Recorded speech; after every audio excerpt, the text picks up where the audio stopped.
Right? Are men credible? Are men credible? No. If they prove themselves, right? Actually, it's probably good to err on that side first What do you until mean? they prove. So like Of caution? guilty until proven innocent is the way you should probably go with that kind of stuff. Do you think that you should do that? That's a question for us to ponder here together. That's why we're here together as a team, to really think about the decisions that we're making. Well, okay. Do we want to take advice from Mo? Yeah. Yeah. Yeah, we do. Yeah. Okay, all right. That is okay. So you're telling me when you're starting to date somebody, is this dating applicable, or is this just like friends in general, or people you meet off the street? Definitely people you meet off the street. So strangers in general, I would say that's a good way. I mean, don't assume bad intentions, but don't trust somebody right away. Don't assume bad intentions, but Yeah. don't trust them But right don't trust them away. right away. Okay, so have some level of skepticism, Oh yeah. but don't assume bad intentions. So when you say don't assume bad intentions, it makes me think maybe assume good intentions. I'd like to think that way, right? Like, don't you want to go out there feeling that people are mostly good and have good intentions? I'm not saying that's the way you should, accept it. Okay. But, yeah, Interesting. I think most people, I think most people what are good. Jess's thoughts about this? That's something I had to learn how to do. I had, years ago, someone tell me that I would meet people and I would just, be all in right away. And it's, not necessarily a good thing. I had to learn how to let people earn it, which is good. With friendships or with Friendships, relationships. Any- Yeah. Because I think when you have, a certain level of expectation, if I'm all in with you, but, you're not all in with me, I'm the one that's going to end up getting hurt. Mm-hmm. So, I had to learn how to just, let people earn it. And I had to decide what parts of me were worth earning, right? Mm-hmm. Yeah. So I love that. Yeah, I think that is such a great, important skill to learn, but it's really hard because very it's what difficult, yeah. does that look like? Yeah. And it's kind of experimentation, which actually is kind of what I think dating is a little bit. I don't know what you guys think about that, but I was talking to a client in the last week or two, one of my many single clients in their 30s, and I was telling them, I was like, dating is just an experiment. Not everybody, most people don't know exactly what they want, exactly what they need until you kind of try things on for size, and see how it fits, how it doesn't fit, and then, that's where you kind of find your non-negotiables. But I think that's really hard to do. I guess I was curious about what your thoughts are. Do you kind of have, I think you guys talked about this when you did the podcast together, of what some non-negotiables are maybe for you. Have those changed over time? Mm-hmm. Yeah, I'm curious to know, because I feel like men don't have any. Don't have any non-negotiables? Non-negotiables? I've never talked to, a man and they have non-negotiables or even care about compatibility. Ooh. So okay. I'm not gonna just defend all men here. Just a I don't wanna disclaimer. Just be a the one disclaimer. here. I'm going to be taking some notes Fair here enough. today. I'd So say the question is, do men have non-negotiables? So yeah, I found a non-negotiable Okay. while dating, actually. Oh, yes. Do you remember? Yes, I do. So it was kids. I want kids. Yeah, okay. So if you don't want kids, that's a non-negotiable, right? Yeah. So I can't be with that person. And I tried experimentation. I did try to Right. see if I could. And It felt wrong for you. it felt wrong. Yeah. That makes sense. But that's the experimentation. I think it's important to have some level of openness, right? I don't know, for me, I think there's certain things, I'll go ahead and throw myself out there, because it's definitely related in regards to the kids thing. And I think this is something unique to people that, especially singles in their 30s, that, the kids thing is a non-negotiable for a lot of people. And I think as people get older, especially women in particular, you guys were talking about, obviously, like what are some why is dating so hard these days? And I think one of those points is that the population is actually getting married older and older. There's a lot of reasons for that. I'd love to talk about that a little bit too. But what are the repercussions of that, especially for women, especially that want to have kids, because they feel that pressure of time. And I think that is one of the reasons that modern dating is so difficult, is that, you know, we're getting married. A lot of people are getting married later and later and meeting people later and later. But that stresses them out, like women in particular, because they have that biological clock that's ticking. Right, that's like out of our, like, we can't do anything about that. Yeah. So it's like, I think for me, it was interesting when it was 2020 that, and I would love to hear where you guys were at actually at that time. I was single. That's a turning point for Very everybody. big turning point in my life, too. I was single at that time. And were you guys single at that time? Yeah. 2020 during the shutdown? Yes. I was right? not. Oh, you were seeing somebody. Yeah. Were you? Was it that person that you were talking about? Just a Probably. second ago, I think, right? Wait, just a second ago? No. That was somebody actually else. that was someone else. Okay. So 2020 single. So you were seeing somebody, you're saying? Okay. And we were locked down, and I wanted to have kids at the time. You've been pretty solid of not wanting kids for like ever, right? But I used to want to have kids pretty bad. Like that was a non-negotiable for me, which is so interesting. It changed. Yeah, what changed? Yeah, so there's a bunch of factors, but it really changed, I think, in 2020 when we were in shutdown, and I was in shutdown alone. You know, I lived alone. I had my dog, thank God. Yeah. But dating was kind of supposed to be on pause too-ish. I know some people did try to date. I definitely went on a couple dates during that time, but it was weird, right? weird. Because it felt like we weren't supposed to, but I'm like, but this isn't fair. Like, I need to be doing this. You know, I got shit to do.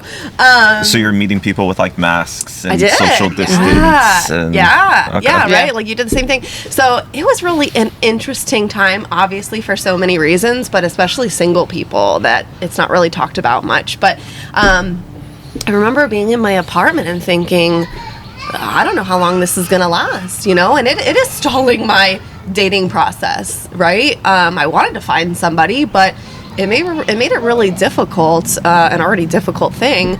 And I finally just asked myself the question, like, you know, could I be happy not having kids?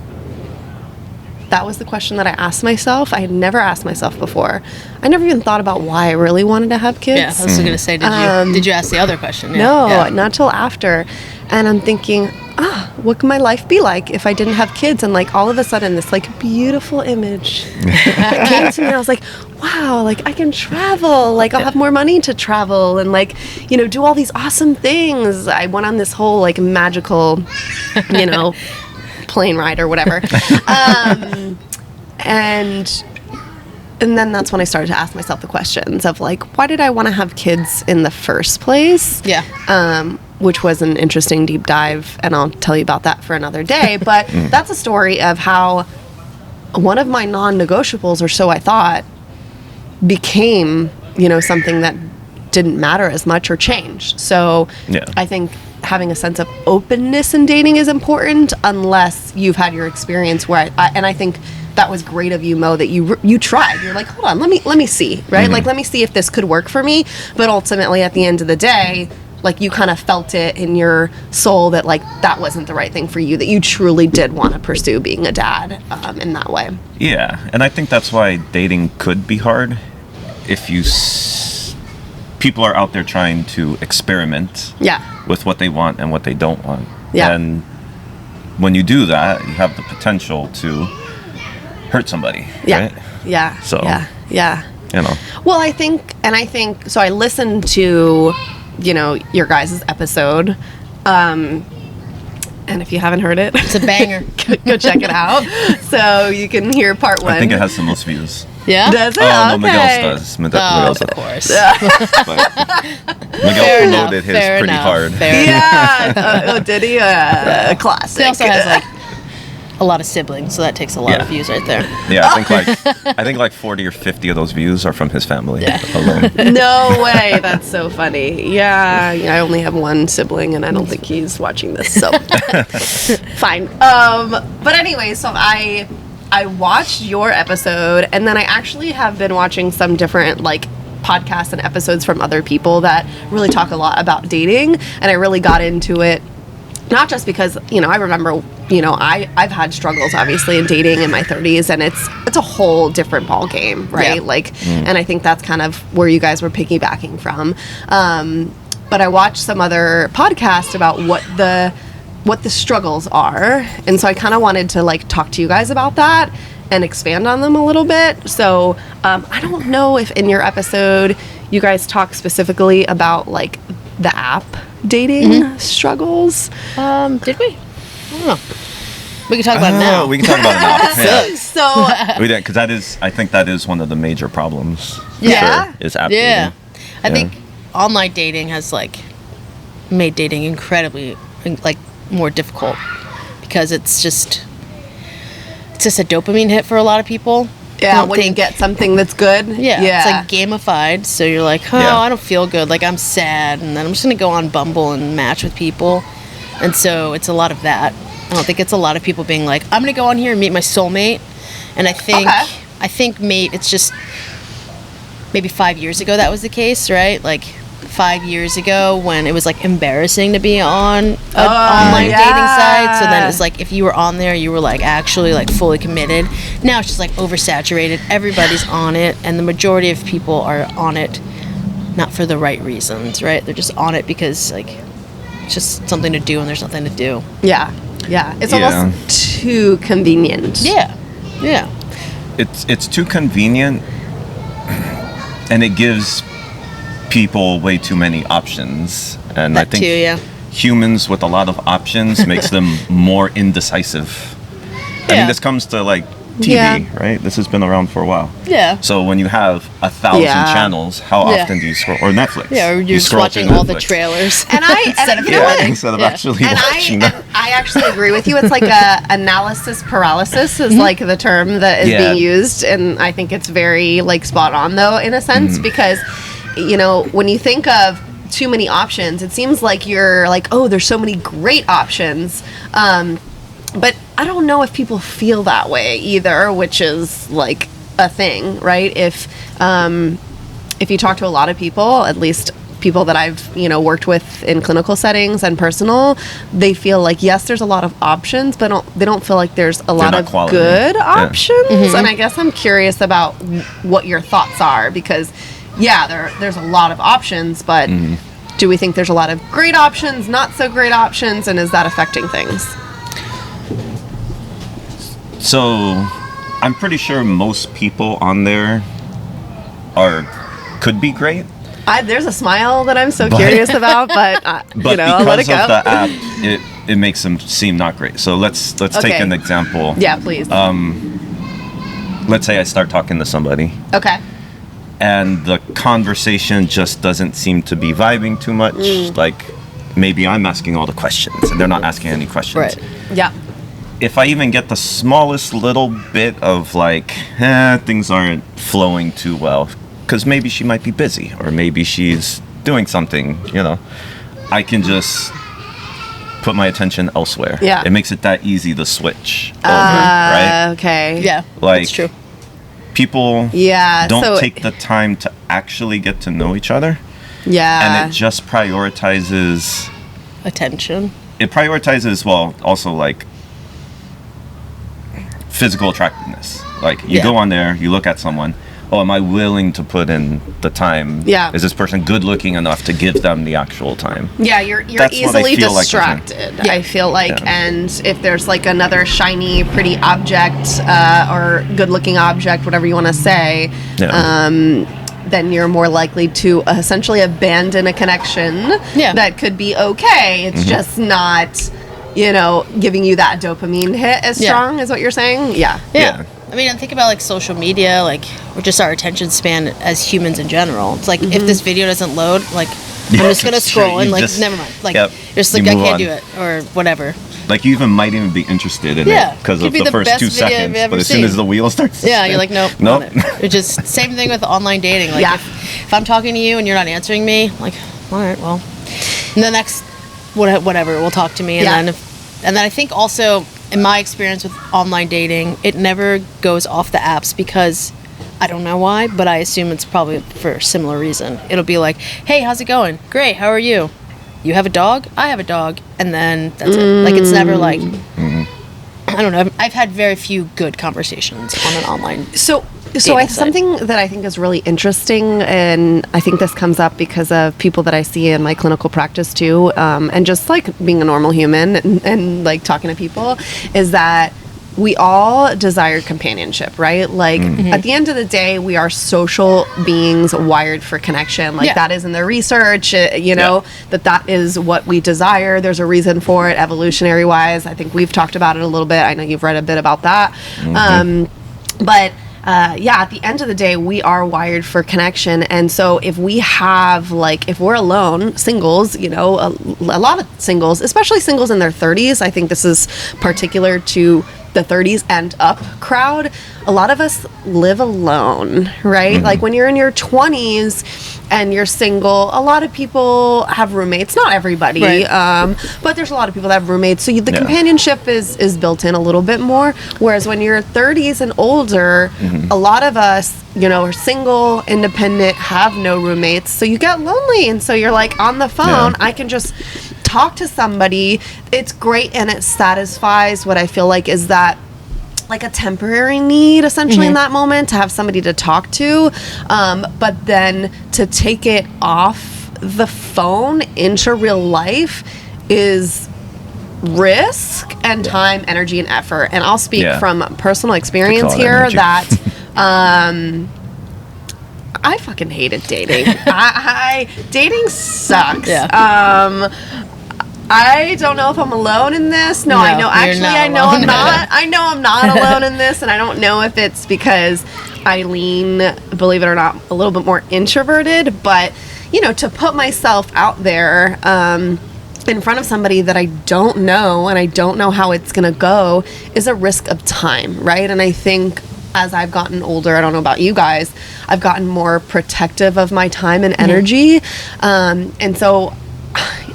I know you're really good at this. I think we've talked about this before, that, you know, the older you get, and I feel like you've gotten really good at this too, or much better for sure. The older you get and the longer you are single, you're almost forced to make better friends with yourself, I feel Yeah. like, because you don't have the option essentially not to. Yeah. And so to give that up when you know, oh, I can have a good time by myself. I know, you know, what to do. I can do X, Y, Z. It's a lot of work, right? And so I think we don't give people chances as much because of that. I don't Yeah, know. I agree. I think I've gotten. That was my New Year's resolution, was to like not be such a pessimist about dating, but it's incredibly hard to like try. And I think we like in other aspects of our life we're always like, if it doesn't flow, just like let it go, right? But with dating, it's like, no, you gotta try. It's like, I'm trying. Like, what more do you want from me? And yeah, the older you get and the more time you spend alone, the easier it is to be like, why would I give up my Friday night to someone Yeah. when I could just either stay home and do a puzzle or like hang out with my friends and know I'll have a good time? Yeah. So yeah, that part does get difficult. I also think when you were talking about like filling a void, right? Like talking on, like Yeah, that's for why companionship. That's why a lot of people get into situationships, Yeah. right? Or something like that, because people are scared to like take that next step, which Yeah. is to me like emotional unavailability, right? Like Yeah. to do everything except commit and be responsible for somebody Yeah. else's feelings. Yeah. I think a lot of people fall into that trap too, Yeah. because like something is better than nothing, right? Yeah. Yeah, I mean, if you find yourself in that, my biggest thing and what I tell my friends is you gotta communicate and clarify. But isn't that Yeah. modern It is. dating though? Like, I think personally, men are more likely to get into situationship than date. I cannot remember the last time I've been asked on like a proper date. I can tell you like the last 5 times someone's been like, hey, you should come over. Yeah. Right? Like that modern dating has kind of evolved into like this like situationship thing. Yeah, so I think in that sense, that guy is probably not available if he's just Right. asking you to come over. Yeah. But That's I like mean- safe, right? Yeah, but I think that doesn't mean there aren't guys out there who aren't. That doesn't mean that all guys are into that, though. Right. You know? And so, for me, I've learned over the past year that I can't let failure in dating, like, affect my happiness. You know? So, as long as I don't do that, it actually makes dating easier, because if it doesn't work, it doesn't work.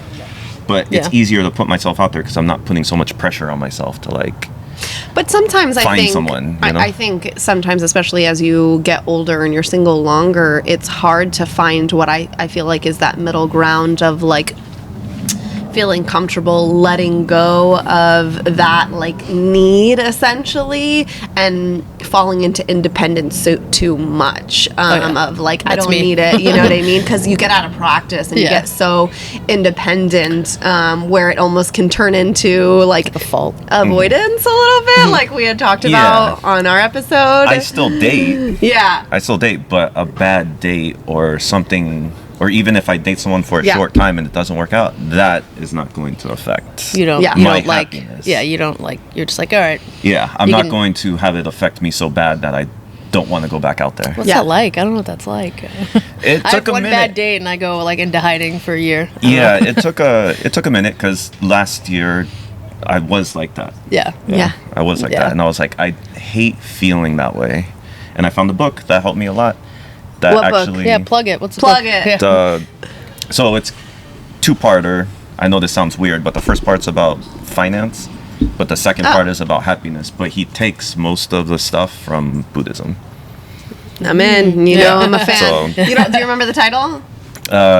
The Almanac of Naval Ravnakan. Oh wow. Okay. Yeah. Interesting. Okay. I gotta want write that to. down. It's actually you a have to quick send me read. that. Yeah. It's Oh, actually really? So just read the second half. It's Okay. actually literally in 2 parts Yeah, because yeah. the guy didn't write the book himself. It's Yeah. a collection of all of his tweets and Okay, cool. things he said, and yeah. Cool.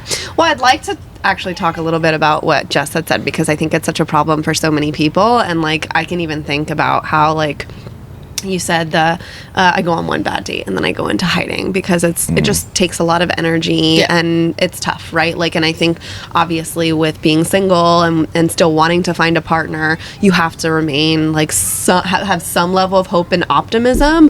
But it's really hard to do that. So do you know how people have sustained hope and optimism? Like, has there been anything that's been Can't helpful or hurtful? You know, going out on dates like that are quote unquote bad, it seems like is hurtful, right, to your mission essentially, because once you go on a bad date, it's like, oh, like here I just wasted my time and energy. Yeah. I don't want to do that again. So you go into hiding. Yeah.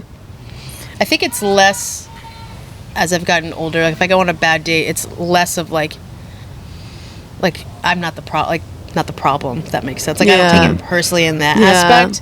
I'm just like, oh well, like that guy sucked or that person sucked or whatever. So I just don't want to do But- that again. But it affects you enough to the point where you'll take a break from it all. Yeah, but more not because I'm like I feel like it's me. It's more of like I just don't want to do that again. Like Yeah. that was a way to waste my Friday or whatever. What's a bad date? I went on a date. Let's see. Ooh, Like, now Which we're one? getting the gist. luckily I haven't been on like a terrible date. At least I don't think so. But like I went on a date with a guy and he wanted to go to one restaurant, but it was closed. Just closed on Mondays. And I was like, okay, you could have checked that. That's fine. Like It happens. it happens, right? That's Whatever, it's fine. actually You wanted to happened go to me there. before. But it's fine. Exactly. It happens. It happens. I was fine. It was fine.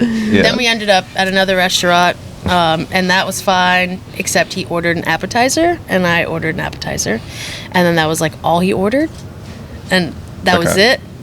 And then I was hungry, But you didn't want to. But I didn't want to eat because he wasn't eating. But I was starving. You felt the social pressure not to eat because he ordered only an appetizer that Yes, you didn't want to and be he was- like, yes. eating my burger while you're just Exactly. watching me eat. Got He was it. also a vegetarian, which I don't have a problem with. But at this point, I didn't know why he was a vegetarian, so I didn't want to order like chicken lo mein, and so it was just uncomfy. Okay. Fine. And then we went to like Little Indies to have a drink, and he just talked about himself the entire time. Okay. Just didn't ask me a single question, to the point where when he did ask me a question, I was so surprised. I was like, wait, what? You like, zoned out, I and you're like, zoned out. I'm here. Yeah. What, yes. What did you ask? I was that, and then so it wasn't like a terrible date. It just wasn't really just- reciprocal. There was Yeah. some Probably like narcissist, awkward moments. yeah. Okay. I was with that particular person, like that was someone I would have never dated before. I would have never swiped right on him. Okay. So I was proud of myself for that I was like, all right, look at me growing, right? Like By like expanding what you would have typically done, Yeah. like that was a goal for you. Is like I know that I could be somewhat maybe like restrictive in Right. who I give Yep. opportunity to. So that was Exactly. the thing that you wanted. Okay. Yep. So I took the W in that aspect, where I was like, good on me, but it was just a bad date. Yeah. Not terrible, like it wasn't like uncomfortable. Yeah. Well, like in a bad way. It was just more of like I could have not done this and been completely fine. Yeah. Did you Okay. guys go out again? No, Or God, no. No, you didn't No. want to, or No, that's another thing too. Like as I've gotten older, like I don't need to try again. Like I dated this guy back in like 2018, and it didn't work out. He asked me on a date a couple years ago, or like last year, maybe the year before, and like I knew I shouldn't go because I just know. I'm like, I'm sure he hasn't evolved in whatever, but Can you just tell just from like looking Yeah, at like, them, I mean, or just like the Just because conversation? it didn't work before, you mean that you're like, they were the qualities that you saw and didn't like, you expected them to probably still be there? exactly.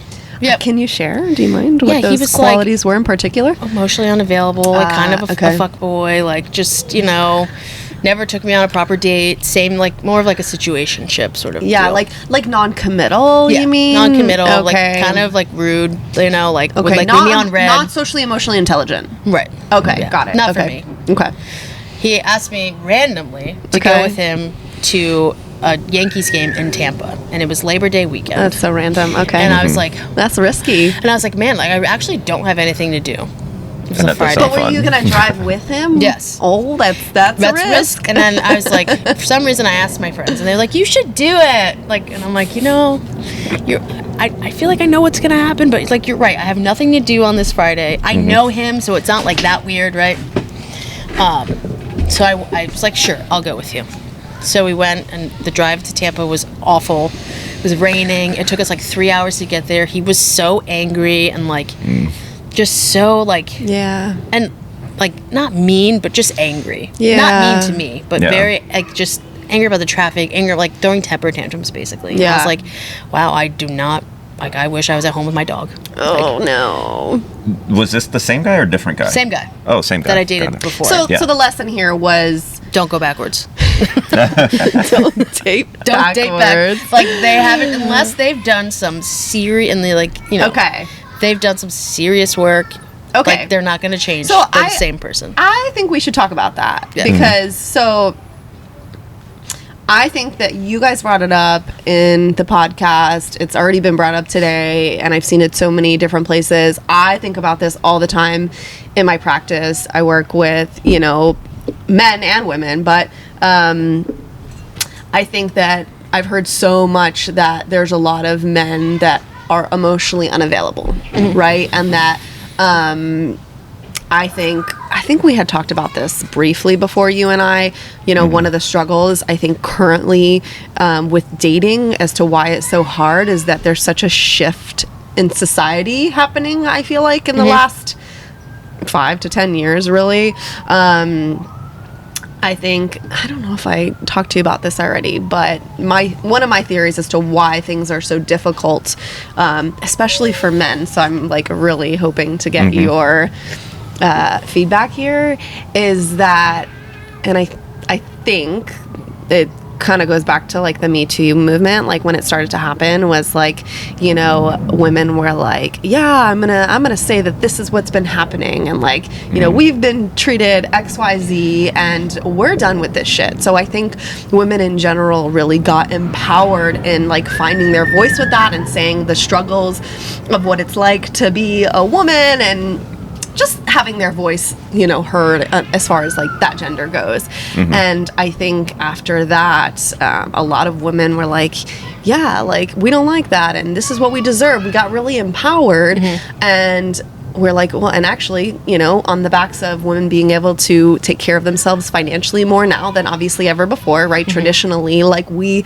needed a man to financially take care of us, and so modern day women like are really changing that, right? Are able to take care of themselves financially, support themselves. But on the back of that, you also have these women that are saying, I don't want to deal with emotionally unavailable men anymore.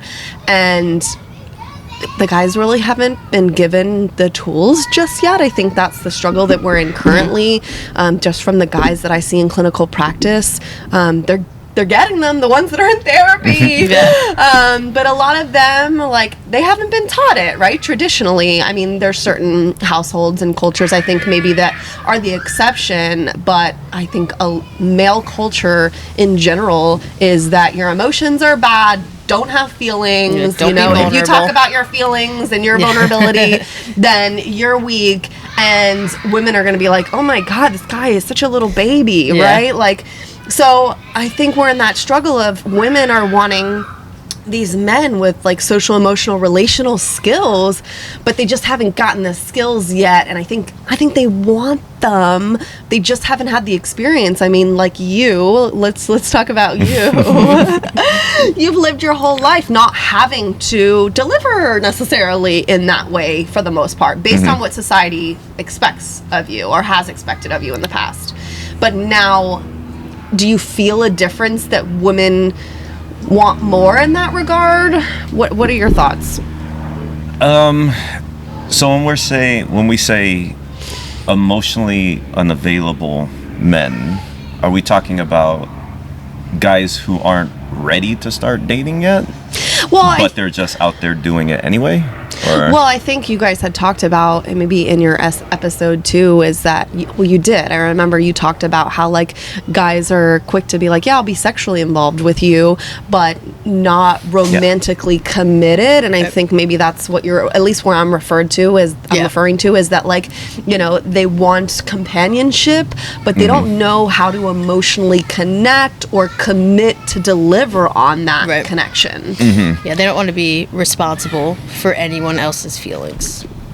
And I think that's obviously like, and I know you're really good about that, speaking in generalities, right? Like I think we understand that there's plenty of men that don't, you know, feel that way, but there are a lot of men that are nervous, and women too, about commitment and how to be emotionally available, how to talk about your emotions, communicate about difficult topics. So I think probably for sure men aren't going to come out with their feelings most of the time. This includes me too. I try to handle my feelings myself. I think I'm pretty good at it. He's starting to sweat. I think I'm pretty good at it, but I think it's also like, it's not just society that says men can't cry or men can't be too emotional. Think about it this way. Would you want a guy to put his emotions out there? Yes. Even if he has a lot? What if he has a lot?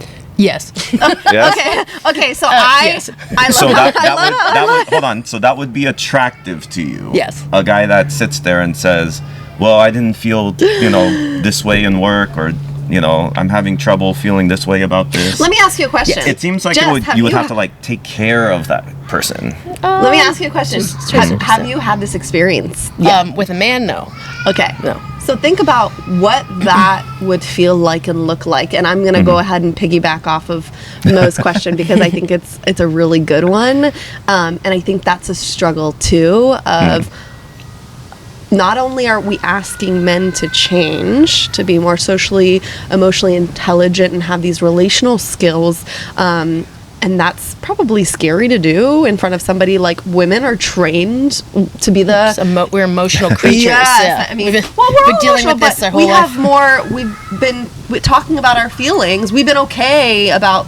Well, not really. You know, they don't really like us to have feelings either. But, you know, we've been working in this arena for a lot longer than men. So I think sometimes it's intimidating for men to kind of try to exercise these skills in front of what's seemingly like expert in front of them, right? Because somebody is used to that. But if you think about it, going back to Mo's question, I think that yes, the answer that you answered so quickly is like, well, yes, that's what we want. But then also, I think it's a transition for women too. When you do finally get that, what does that look like? Because I think that's where you were going, is that we are typically emotionally caregivers already, or caregivers in general, but then that would be like another added burden, and I don't think it needs to be a burden. I think it can be if men don't have those skills into how to take care of themselves in that way, and I think that's what I've seen in particular. Like, I'm gonna be proud therapist moment for a quick second. I have one client in particular that comes to mind that I was like getting emotional when I was talking to him the other day, a couple weeks ago. Just for reference, he's like young, mid-20s. He's mid-20s. I've been seeing him for a while, but you know, so he's still kind of that age, but he's mid-20s. But I've been seeing him for a few years now, and let me tell you, this guy knows how to talk about his feelings, and he's dating, right? He's in the process of dating. And I think the girl that he's dating is like, I know based on, you know, what he's shared with me, that she's like, wow, this is impressive. Like, she's never really met a guy who, you know, is honest with his emotions, but also knows how to take care of himself in the way. Because there's two steps, right? We want a man who can, you know, share about his emotions, you know, verbalize, you know, what's going on with him, and know how to listen to us, empathize, validate, all those emotional skills that are so important. But we also want them to be able to take care of their own emotions too, so you don't have to pretend to be a therapist to them. Right. Yeah. And I think whatever that looks like for them, like whether it's going to therapy or whatever, journaling, like whatever that looks like I'm not like picky about that. It's just the idea of like having a relationship with someone, and if they came up to me and they were like, yo, I'm like feeling like this and I don't know why, and like that to me is like actual like true intimacy. Like figuring it out together, or just sitting with them in it. But if the person I'm dating is just a dick, and I'm like, what's wrong? And they're like, nothing.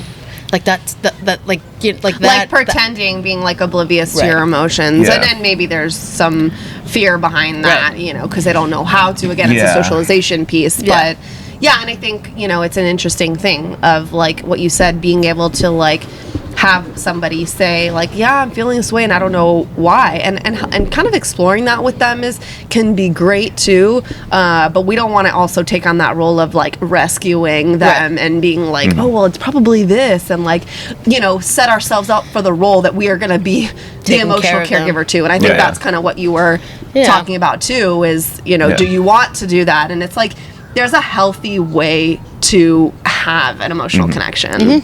Because I don't doubt that men can benefit from therapy. I really don't. I think most men, You better not.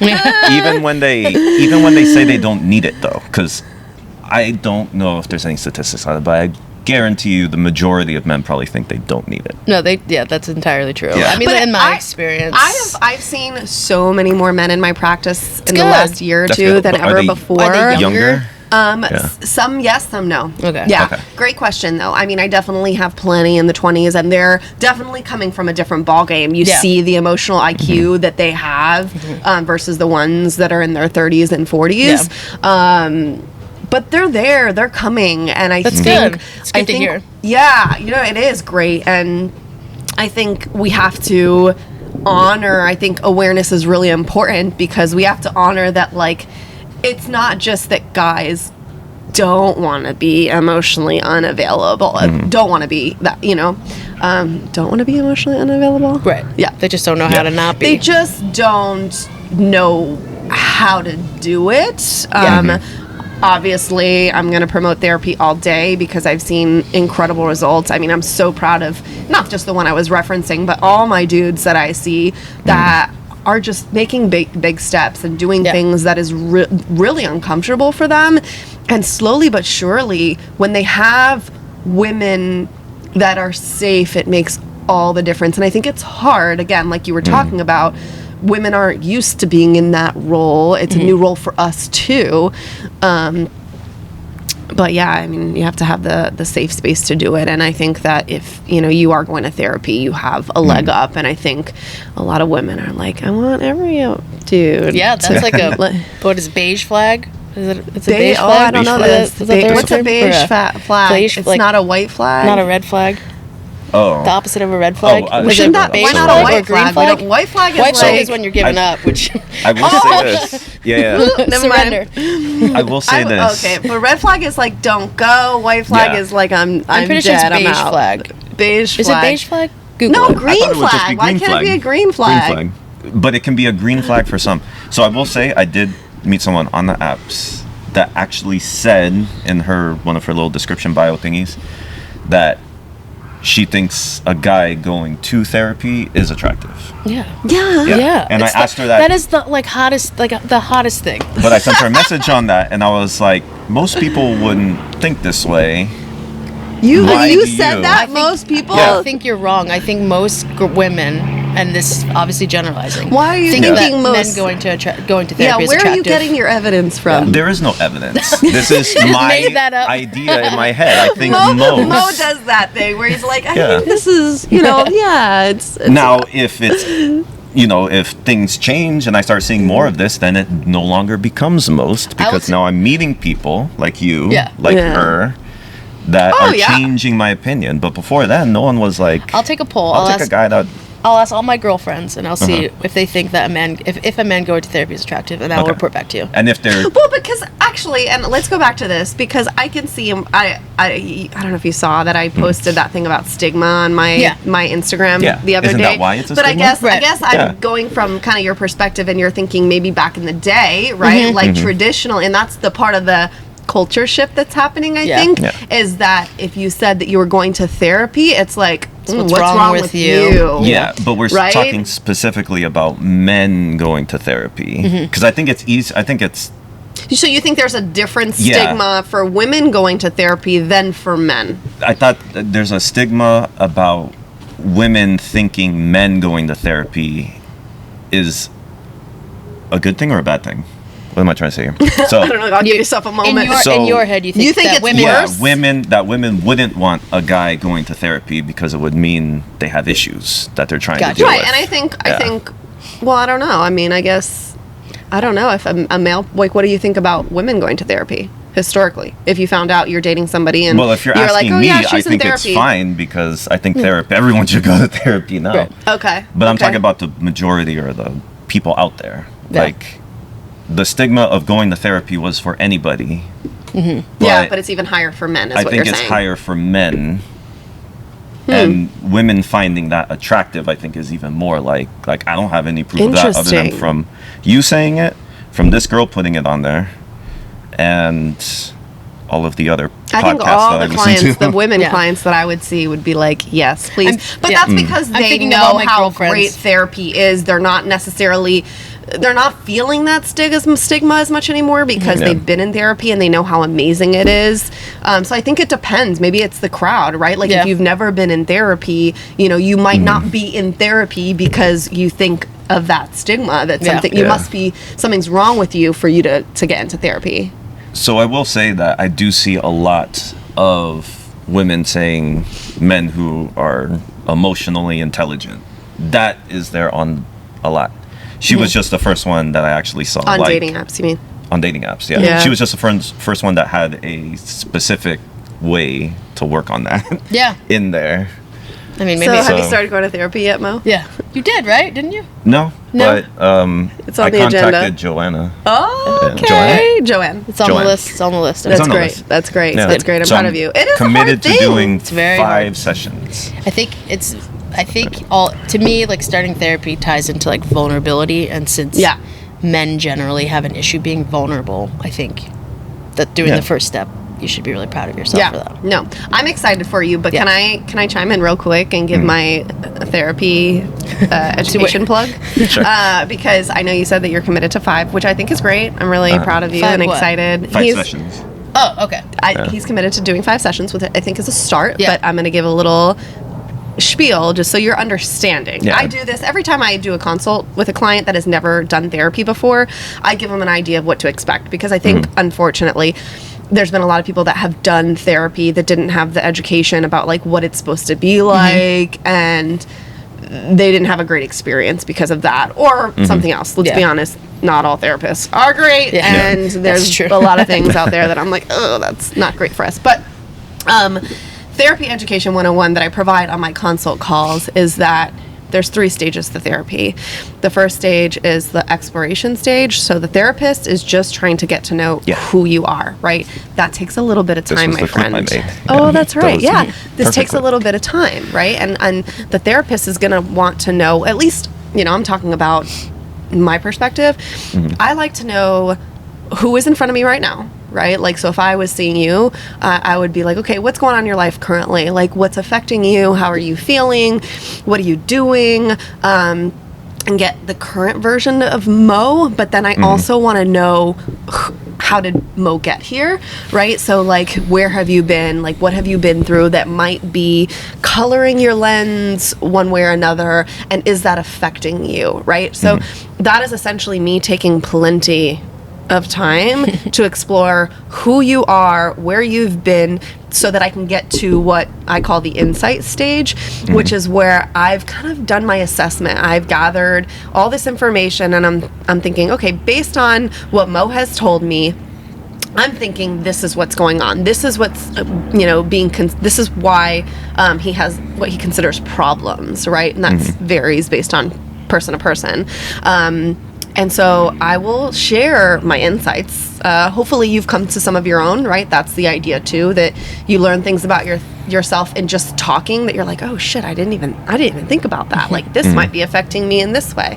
But I'll also share what I'm seeing as an objective, trained observer, and say, based on what I'm seeing, let's try some shit, right? Like, and then it's totally experimentation. Obviously, as your guide, I'm going to say this is probably the best place to start, based on kind of what I'm seeing with you. But to get there, my friend, it takes a little bit of time. A little more than 5. So I think where some people have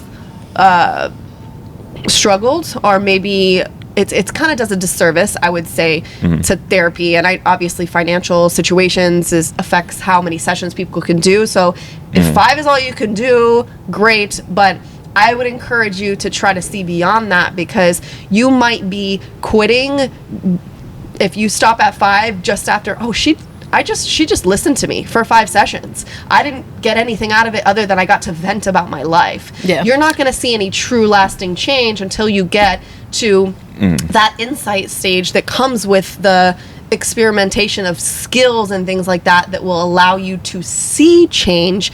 And then the last is that maintenance of like maintaining the change to make sure that it's like a lifestyle change versus whatever you do one time and it's fixed, because that's not how it works, unfortunately. Yeah. So I say that into, I'm really happy that you're going to go for 5 sessions. Don't just do 5 sessions. I think once you start, which Joanne is great, if you have a great therapist, once you start, you're like, oh, I have a space to like just talk about myself all hour or whatever. But sometimes I think you might stay a little bit longer. Sometimes just venting could be all you need sometimes. Like, there's a benefit to just being able to vent. Yeah. But it's typically like a temporary relief type of situation more than long-term change, And I'm going to therapy despite that I probably needed it a lot more last year. Found happiness, but I'm still going to go. Yeah. Yeah. No, I think that's great. You don't need to. I mean, Yeah. I've been in therapy for a long time. Probably, how old am I? I don't know. I would say like 15 years, probably. Good for you. And you don't have to wait for It something shows, to happen. by the way. To you. Oh, It thanks. shows. Thanks. Yeah. You don't have to wait for something to happen. You need to go to therapy. Like, you can just go to therapy. Yeah. I think there's Yeah. also that stigma of like, well, something has to be wrong with me to go to therapy. It's like, no, like, just being a human's hard enough. Like, you don't need something Yeah. to happen to you to then go to therapy. Yeah, but yeah, Happy I'm people go pretty to therapy open. too. You know, happy Yeah. people go to therapy all the time. but then also like, not everyone needs to go. Like, if you've worked through a lot of things and you're feeling happy, maybe you still go to therapy, but maybe Yeah. you only need it once every 2 months. month. Or Oh once yeah, every I mean, 3 I have months. plenty of people right? that For sure. I recommend. Maintenance. How Yeah. often you And- go depends on where you are. When I first start seeing somebody, I always recommend coming weekly for the first month if you can make it happen. Just because, like I said, you're not getting to see any changes or to know what the changes you're supposed to be implementing are until a little bit thereafter. So you want to take advantage of motivation and momentum, wherever you're going there. To get to what results feel like as soon as possible, so that you're like, oh, I see the reason, for this. My money is being invested wisely.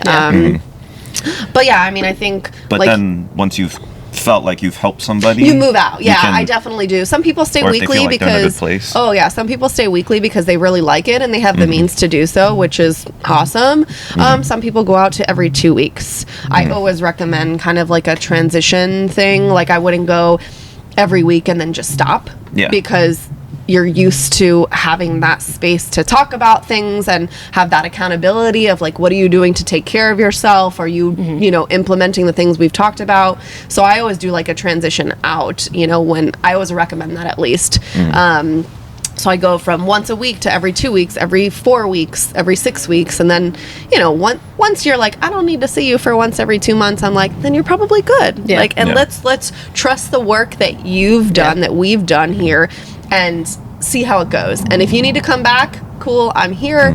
But if not, Yeah. it was awesome working with you. Yeah. I could say anytime I've gone to therapy where I was like, I don't really have anything to talk about, there's always something. There's always Same, something. Yeah, I know. same, There's same, always. same. That's Yeah. usually like when you have the best sessions. Yeah. Yeah, because sometimes you go in there that you're just like venting about current stuff, but you could do more proactive work and like deeper work sometimes when you don't have like these fires around you, right? Yeah. And to prepare you for if something like that happens, right? Yeah. Yeah. It's true. It's like putting tools in your tool belt. That way, like, if life inevitably happens Yeah. and you've already been in therapy, it's like you have those tools that sure, it's not going to fix it, but it'll help you, Yeah. get through it, whatever Yeah. it is, because like life is going to happen to you For sure. regardless, right? I think therapy is a great tool, especially for like, people that are single and struggling, because as much as like, a lot of people learn to live pretty independently when they've been doing it for so long pretty well, it's still it's still hard, right? Like, loneliness hits you, and you're like, I just want somebody to like have emotionally intimate conversations with, somebody to talk to. And obviously, like, friends are really great for that. It's not the same thing, obviously, Yeah. but friends are really important. And I think that the people that I've seen and worked with that have really struggled have had to adapt in different ways. Now that people are in their 30s, were single longer, people have had to figure out ways to like take care of themselves, and going to therapy is definitely helpful. Sometimes we blame it on the options, as far as like, oh, there's nobody to date, like the options are so bleak. But sometimes there's things that we personally need to work on, as far as like expectations with dating, and what does a Yeah. healthy relationship look like, that we can explore like on our own, self-reflection work, journaling, whatever, but also, with Yeah. a therapist.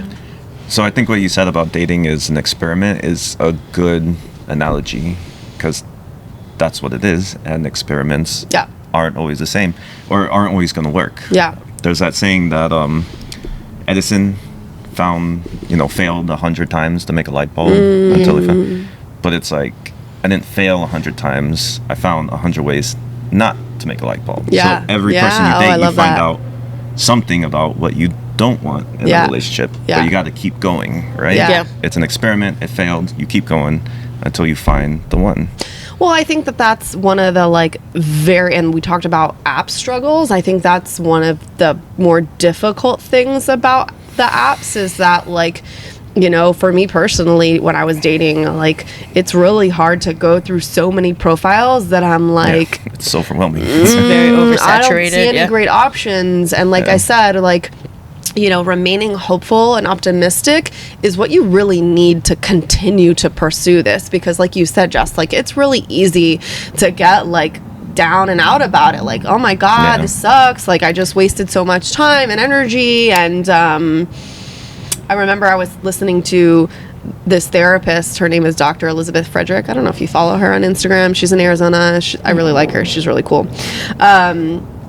She's single, and she was talking on an episode of her podcast, or with somebody else on somebody else's podcast, about how, and I love her honesty, how she is I am just so judgmental when it comes to app dating. She's in real life, obviously, she's a therapist, and she's super non-judgmental. That is her job, and she's really good at it, and it's a value of hers, that she walks with every day. But then she said that when she gets in front of the apps, she's I'm way more judgmental about looks and jobs. And so she's swiping no. And what she said, I thought was a great thing. It's very true, which is why the apps, suck. Is that it's hard for, I think she said this, it's hard for a 5 to become a 9. Right? Because before app dating, you didn't have this option to just stay at home and look through your phone, stay on the couch, right? You had to go out. People, and I think, that's why the apps, I think are not great for us, because think about it. In addition to the apps being created, around the same time, social media has had its biggest presence ever. Yeah. So, and COVID, right? We've been more socially isolated, but able to connect via our phones in the last, 5-10 years. And so we're not getting out as much, and we're seeing no at home. So the dating world sucks from our phone. And we're not going out into the real world to meet somebody that we wouldn't have never talked to probably on the apps or given their profile a second chance. Not everybody, but plenty of us. I've been there for sure. That we'd start talking to organically, and we feel the energy, we feel the personality, that we're oh, I like this person. Right. That is hard to do on the apps. Yeah. Wouldn't you agree? Oh, 100%. I think it's near impossible. Impossible. But so saying that, would you want, how would you want someone to approach you, in a, great question, Jess. a real life situation, if you're at guest house or at a bar or something? Yeah. How would I want a girl to approach me? Yeah. He's they can do it in almost any way possible. You want. Come to me. That's usually not the way it works. Usually the guy approaches. So we can talk about this. I don't know. But we should talk about that too, because about girls approaching men. Because I think that's what I was saying, is that we as a culture, society, and women in particular, I'm going to be honest, that I think we have driven we don't want things to be as they were before. We want things to be different. So if we're going to recreate the script of what it's what the roles are as far as gender roles go in relationships, are we okay with them being totally we're in this time where we get to truly reinvent them. So do we want to start, do we feel the need to start approaching men more? Nobody wants that job. I don't want that job. I've never wanted that job. It's a hard one. Yeah, that's going to be hard to do. And I don't think we necessarily have to do away with all the old school rules, right? I agree. Right. Yeah. So I think it's okay for men to still approach women, and I think it's Do you? Yeah. At bars? Do you actually? You're asking if he actually does. Do you actually if so. you're out, have you approach? In a social situation, yes. In a work environment, no. No. I mean, you would if you were at a bar and you saw a girl at the bar, what? I think it's perfectly okay to approach. Yeah, but you would go by looks, or would you see that how her energy is, how she's talking to somebody? Yeah. So obviously, it's going to go by looks at the beginning. That's how everything goes. That's even how girls do it. You see a cute guy walk by, you're ooh, I would like him to come talk to me. Yeah. Yeah. Like, Yeah, I mean, if I see, if I'll also piggyback though, which is why I asked about the personality thing, because if you know, I've seen somebody at the bar that, you know, maybe they're not a traditional 10 in my eyes as far as looks go, but they're like dancing and have a good time or something. 100%, I'm like, and he's they're like, funny. yeah. I'm like, Or oh, if they have good conversation. that catches my attention. Something has to catch my attention that For is sure. of interest to Yeah, me. not Whether just looks, they yeah. seem to be like lively, having a good time. You know, happiness is sexy. I think, you know, when somebody is just having a good time living life. I would agree. So I think it's definitely okay. Yeah. With the app situation, I always so you know, I read this book on evolutionary psychology, right? Yeah. Excellent book. Yeah. I've read Excellent one. book. I didn't read the same one as you, Yeah, they're almost all kind of the same. but yeah. A lot of the But- research is yeah. similar. But in there, you know, today's modern society is nowhere near the environment that we were evolved in, right? We're both small tribes, get to know each other, we have our Things social have changed so much. circle. Yeah. So before, when we didn't have the phones and we couldn't just meet somebody through their profile, Yeah. you actually either had to meet someone out in the bar Yep. or in your church or School, job, right? through a friend who could vouch for the Yeah, person. yeah. So if someone Yeah. vouches for this person, say, hey, you should meet Tom. He's a really good guy. You know, I've known him for X number of years. You already have information. Yeah. Yeah. And you have someone that backs him up. So, like, that's how dating used to be. And that's why I think it was easier, is you were meeting people in a different way. Yeah, I think there's Now more just nerves meeting about people- meeting people because you don't Yeah. have any background, right? You're not like, meeting people on an app. That's not really meeting somebody. Like a No. highlight reel? Or it's Yeah. just there, you mean like in that sense, like you don't know them? You don't know them. Yeah. And you can't possibly get to know them unless you're having like huge texting conversations, which is kind of rare. I guess I have a question because I did this when I was dating. Is like somebody had told me this, and I was not thrilled with it, but I got the recommendation as to why they told me this. But I remember somebody, I don't remember who it was like, talk to the person on the phone before you go out with them. Yeah. And I You could do that, remember I've done that. remember having done that, and that definitely helped because then I can feel their energy, right? Yeah. Like that's something better than Yeah. nothing.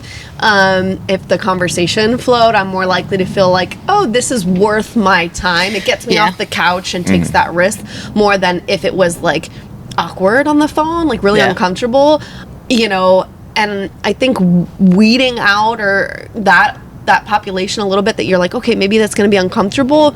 Maybe, yes, you're lessening your pool of options, but maybe it's good because it helps preserve you a little bit more than going on these dates that feel so out of what feels like a good date Yeah. for you. Yeah. I met a guy at a bar and he like randomly FaceTimed me when you were talking, and normally I wouldn't answer, but I was like, fuck it, I'm gonna answer it. And like Wait, while you were with him? No. Like I met him at a bar and then we were texting. Okay. And then like Then he the next FaceTimed. and then he FaceTimed Oh, me. And I was like, normally I'd be like, what the fuck are you doing? yeah, But then because I- it's like it's weird. We Yeah. don't talk on the phone Yeah. as much anymore. It's So weird. I don't I even was in FaceTime that my friends. situation Yeah. too. I answered it. I'm so Good glad for I did. you. He turned out to be a very big weirdo, but it was fun because I got it out of the way. Yeah. Like, right? I was like, okay, this will never work. I don't need any more information. Wasn't my now. vibe. Wasn't your vibe. Wasn't my vibe, but I'm glad I did. 'Cause Yeah. It was just like Yeah. better than beating him out and being Yeah. like stuck in a situation of like, okay, now I'm with this weirdo. Yeah. How do I get out of it? Yeah. So also, some people have different ideas in dating. Like one time a girl said I took too long to ask her to go out. One person said, There's so many rules. Everybody wants something well, different. one person said I only do FaceTime first and I want to talk first, or I want to just do Oh, Instagram okay. exchanges first. So for me, I just whatever's comfortable. Usually I give them my IG so I can be like, you can peep. See, Mine's- I'm a real person. yeah, Yeah. See what mine's my life public, looks like. Anyone can see it. You can look if you want to follow each other. You can, you know. And I usually just let it go from there, and then I let them reach out if the conversation fizzled, or if I really like them, I'll reach back out to them. Yeah. So, social media is actually a pretty good way to go about it. Being friends on social media, you get to see what they're doing for a little bit, Yeah, Yeah, just a little that's bit. you know, true. Yeah. and then from there you can. There's reach so out many. or There's comment so on many something. like Bumble bros that I follow still. Yeah. From like doing that. Oh, really? Yeah. And So- I'm like, oh, forgot about him. I will I saw one the say other day. there is a graveyard Yeah, of numbers on my phone. of You girls should delete that- those. That's taking up a Yeah. lot of space on your phone, my friend. Yeah, it is. It's probably taking up like legitimate space by this time. Okay, but wait. So going back to being like, how would you like a girl to approach you at Oh a yeah, bar? thanks for redirecting us. Like, I'm very curious because I went out with a group of friends like a week or two ago, right before Christmas, and granted, it was a friend's birthday, but we met so many people out, and I've never like that normally doesn't happen. Okay. And I was I like wanna talking hear about about it how in that therapy. happened. I was like, what was so different Right, between yeah. that time and this time? Where like, granted, we were celebrating a birthday, so like maybe it was just like the energy, like we were just like a lively crowd, so more people were talking to us. But I've just never really, when That's I go out, interesting. I don't really meet people. Yeah, where New was it? people. We were in Winter Garden. Oh, so it was here.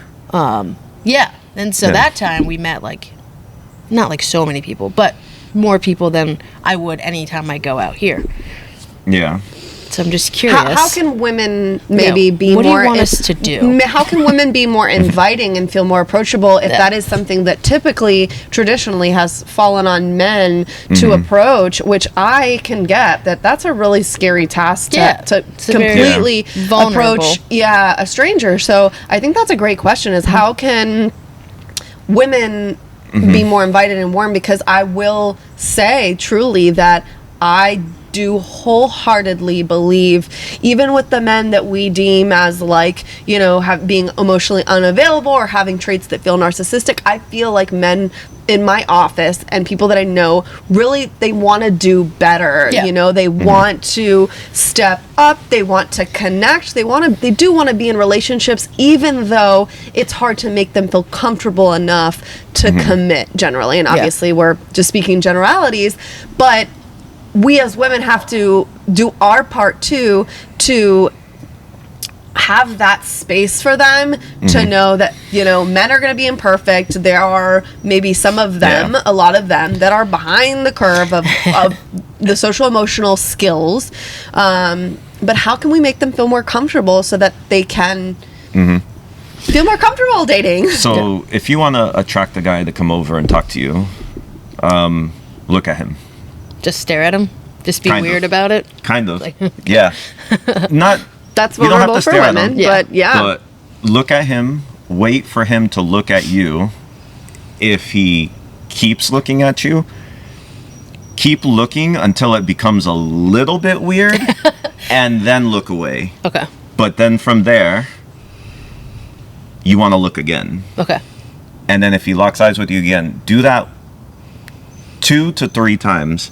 By then, he should come up to you. I think that's great advice. Yeah. But I think the biggest struggle to women doing that, and maybe even men too, whatever, is how do you even know if they're single? You don't want to stare down a dude that if he doesn't- might be in a relationship. Yeah, and that's totally fine. That's an honest mistake. So if he shouldn't come up to you in that case. And if he doesn't do that after 3 times, stop looking, because obviously there's something stopping him from doing it, whether it's he's in a relationship, whether he's nervous as hell and just can't read signs, or Yeah. uninterested. It's going to be one of those things. But that's like the most subtle way you can do it, because just going straight up to them, you could do that. I think I'm going to start. What, Yeah. I'm what just are gonna some start. slick I'm You ways could to do hit that. on people, That's gonna men throw- and women? that's What gonna are throw some them slick off. ways? Yeah. My hairstylist, what she does is she goes to a bar. Say we're sitting at a bar, and I'm like trying to get in the stool. She'd be like, "I'm sorry, can you hold this?" And she'll have them like hold Sure. a drink, and then she'll like adjust the seat and like sit in it and be like, "Thank you so much." And then Yeah. either opens the door for them to talk to you. It also makes you guys feel useful, which we know you like. Or That's great. they'll just be like, "Was that a line?" And like, and she'll be like, "Yeah." And or they just will say, "Here you go," and then never talk to them again. So that's one trick. I haven't tried it out yet, but works for her. You know what I think is an interesting tool too is like, and so I'm going to take your shirt, for example. You're wearing a Nirvana shirt. If you wear something that is like, says something about you, I think a great way to talk to anybody, whether it's romantic or platonic, is to go and be like, "Oh, I Compliment love something. Nirvana," or "I love Yeah. your jean jacket. Like, where did you get that?" When it's I love your jean jacket. It's like it's like, thank you. The conversation's kind of done. But Yeah. when it says something about you, like Nirvana, it's like a band, or like, for example, I'm obviously a big hiker. When I wear my different like national park shirts, I'm way more likely to engage in conversation with anybody because, some people will be like, oh, you've been to Yosemite? And I'm like, yeah, I did Half Dome, whatever. And the same for me. If I see, I was so awkward. I remember at this at Milk Mart, like not long ago, a girl was wearing, I think it was a Glacial National Park shirt. And I was like, oh, I was just there. And I was so excited. I think she just kind of got surprised by my excitement. And it was a brief interaction, but I like to do that because it's an easy thing to do, to talk to people, whether it's romantic or not. Yeah. And you can do that non-romantically. You can just do it as a way just for practice. Yeah. Yeah. Yeah, I think my issue is that I'm just not. Like, I haven't really been open to that. So that's what I'm trying to do. Engaging socially. Yeah, in the new year. It's like I just get in my bubble, like I'm doing the things that I do with the people that I know. Yeah. And if the dating apps suck, and then you have to meet people in real life, like, I can't just sit here and expect, I'm like the typical person that just expects like my Amazon delivery driver to bring sure, me, right? For sure. So, My boyfriend should just be delivered to me. And I think that's kind of like the takeaway point of our conversation, right? Is that like we all in this universe have to do better at social engagement. Right. We've had so many reasons to sit at home on our couch and to be afraid, unfortunately, of interacting with other people, because for years we were told stay away from people because it's dangerous, right? You can get sick. So I think we're still feeling the impact of that, but we're at this time where it is really important for us as a human species to start interacting for more ways than just dating, but just to like create more community and bonding, because people really want it. I feel it in my office. I mean, I felt it personally, but the only way to do that is for us to be more warm and open, and not to just be like, oh, this person is this way, they must be an asshole, like we have to have some understanding that, like, for example, like I've been guilty in the past of, I've dated some dudes that we're not great, and I had that lens that they're just shitty, or whatever. But truthfully, when I've looked at it back as a professional, they just didn't have the skills. They went through a lot of trauma, a lot of them, and they just didn't know what they were doing. And unfortunately, it was hurtful to me. And I think that's what happens a lot of the time, is when you're unchecked and you're not taking care of yourself, you kind of can hurt other people.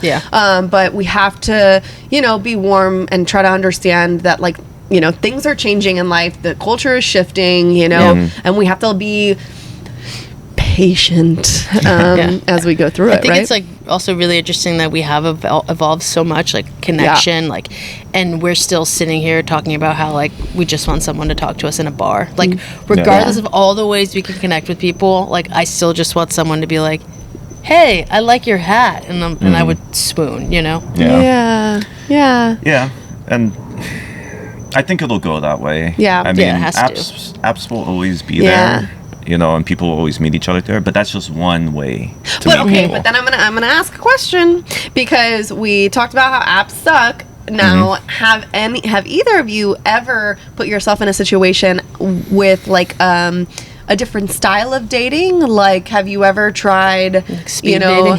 Speed dating, like I've tried singles it, events? actually. I know. Didn't you go to the singles event at Subu? I did go to the singles event. Okay, so I know that's sick. But there are some events that are like speed dating, or like singles events, or even like trying the like, I know it's similar, but it, like Match.com, I don't know if those really give you a different pool. I mean, you're paying for it, so you think that people are more serious, but but are you willing to go outside of the box, essentially? Yeah, I think those are great. The fact that Subu did that, even though I don't think anything came of it, but the more of those you do, the more you put yourself out there, the more opportunities you have to meet someone.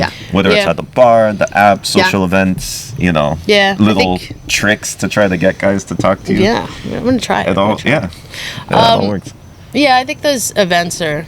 The issue is that no one's been able to do it right, and it becomes like this. It's become like the same thing as going on a bad date. It's like, all right, I'm gonna try speed dating. I know it's gonna suck. I know there's gonna be 3 guys there, and one of them's gonna have a girlfriend. Like, it's so. Well, that's the thing, is that's what I'm saying, is the attitude. Yeah. How do we shift the attitude? How do we, as people that are single, how do you feel more optimistic? How do you, because you have to have it. If you feel like, if you go into there and you're like, nothing is going to be great, these guys are all going to suck, you're more likely to confirm your bias, right? Sure. So one, how do you change your attitude? Because that's, I think, a struggle for people that are single 30s and beyond, who've been single for a long time.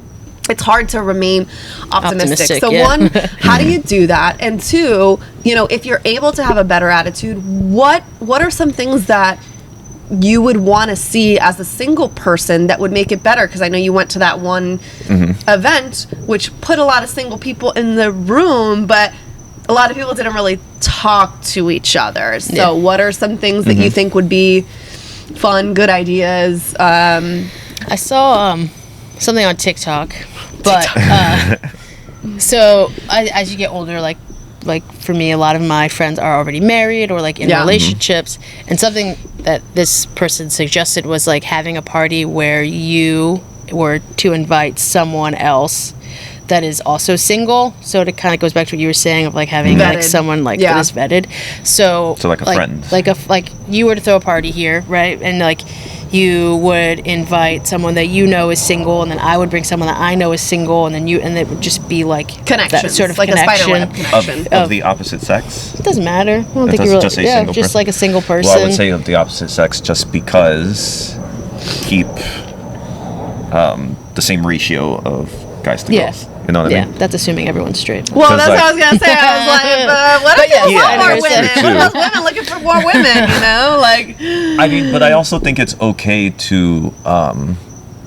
So like the Subu thing was That's a great idea. straight people only, and it was Yeah. kind of strictly said, but it was just for that reason because let's say, one gay dude came. Then it's just him. Yeah. No one else is. Yeah, no one's one else ever- is Yeah. gay, and he wouldn't have met anyone. But even still, like just going like taking the romantic aspect out. If you were to do that, just using you as an example, if you were to throw a party like that, maybe you won't meet your soulmate, but maybe you'll meet someone who then that person will have another friend, right? And then it kind of creates that like old school vibe I feel like everybody wants of meeting someone in real life. Like that's generally what I get from like my single friends. Like I just want to meet someone in real life. I just want to meet someone in real life. Yeah. But it would be really helpful if like our married friends would help us out here. I see. That's what you're. and do something like that. Like where it's but less I also, pressure. But I also, this is like something I was saying earlier, is that I have found myself that I've learned of, not just professionally but personally, I have so many more single friends now than I ever even thought I would before. And I think there's that level of like initially when I was a little bit younger, I mean we'll talk about maybe 5 years ago, and I was the only single person, all my friends were married, I was the outlier. They didn't have any other single friends, so I had to slowly kind of find new single groups, people that are doing the same things and are in a similar stage of life. So as much as I want my married friends to hook, or I did want my married friends to hook me up, they didn't have any options. We have more options. I feel like Single friends can still throw that party. Yeah, I think, Like, it but I can- think maybe like just less about. I think we just need to take the pressure off, like less about meeting your soulmate and more about like connecting with other people, because that's what we're lacking, right? We're 100%. lacking that connection of human connection. So like, if we could have more of like in real life events, like for example the singles night. What if it was just to like come and hang out, and like a social thing, like that takes the less pressure off. pressure. Yeah, I agree taking the pressure 100% for sure. So I think that if you like went to an event that it's just like, oh, we're coming to connect, you're more likely to talk to people than if it's like, oh, it's supposed to be like a dating thing. Yeah. Then you're gonna have, for me, I'm gonna have my guard up already. 'Cause I'm like, this is gonna be fucking stupid, right? So or if it's just like These guys are gonna suck. a mid-30s mixer, where it's gonna be single people, be married people, but the idea is I like see. I'm just gonna connect with you, and if we vibe and you're in a committed relationship, like maybe you have a friend or a cousin, I don't know. Yeah. Just meeting more people and just creating that web. Like we're all like I work from home, so Yeah, that makes it harder Yeah. too. it makes it hard, right? Yeah. I don't get that like water cooler talk or like those connections. Everything for me at work is scheduled. It's right? so tough. Yeah. Like everything's a meeting, right? Everything's a Zoom call. I can't just go up to my friend in the office and be like, crying about a boy, right? Yeah. You can't do that. Yeah. So For I sure. think if we created more opportunities for real life connection, whatever that looks like, I think it would help Yeah. overall. Yeah, I think so too. Well, I might work on that. You gonna throw a party? Yeah. For You have y'all, a you great know, backyard for it. definitely Yeah. put something together because I know firsthand it's so hard out there, right? Like it's such a struggle, and regardless of single or in a couple, I do agree with you that people do want to connect more, and like I think that is such a sign of a healthy life, whether you're single or in a relationship, to have friends and people that you can talk to. I think that's especially true for people. Like think about it, if you are a religious person, you got church. I think that's Right. why so many people go to like a church or temple, because there's built-in connections. You can see somebody else besides your spouse, because even if in your relationship you're happy to have maybe the person, but you know how it is once you're in a relationship, things are good, but sometimes they're not great, and you want to see other people too, Or you just So- need your me time, or like Yeah. your own Yeah. thing. yeah, no, for sure. So, okay, well, you guys gave me a lot to think about today, and I definitely think we should do something fun. So, Yeah. Yeah. I've been taking notes physically Alright. and in my mind, and We landed on party more. wow, no, No. of course. See, this is such a Party no, it's not such a together guy thing. more. No, just connect more and try to just take the pressure off. I think that's important. I think it's especially hard for women in particular that really want to have children. I think that's like the biggest challenge. But being open to like, I think, and this is what I've talked to some of my clients about in particular, like that are struggling with that piece, is just set your intentions for life a little bit more, and that you want to like connect and feel good. And what does that look like? And yes, right now you think that you have a desire that having kids is going to give you some sense of purpose. It's really important to you, and that might be true, but also there's a lot of other ways that you can find purpose and happiness outside of that. So hopefully if you kind of concentrate on that like umbrella intention, so to speak, that you'll be able to find that in a few different ways, and hopefully it comes to you in all the ways that you want it to. And don't be scared to swing and miss, right? Yeah. Don't be At so the bars. yeah. Absolutely. Because Awesome. Just gonna start staring at people across the bar. Oh my god. Whatever works, I'm willing to try. Whatever I'm works. willing to try anything. Awesome. I mean, that's if they're across the room. If you can't do your trick of sliding in Yeah, and being like, slide- hold this. yeah. I'm gonna Like if try they're that. sitting in the corner, you're not just going to be, let me my slide God. into this corner and sit next to It's you. like an empty bar. Do whatever Like, works, scooch baby. right in. Yeah. There are Awesome. many tools, right? Many tools to There use. are. We Good whip chat. them out. Yep. Thank Good you. chat, guys. Wow. Next time As expected. I mean, I mean, we went to like 10 different locations and chat, but we Yeah. could go back and pick them apart even more. Yeah. But that was That's really fun. that this was is really fun. The fun part about connecting, right? Yeah. Human connection. Yeah. Yeah. No, totally. Good job.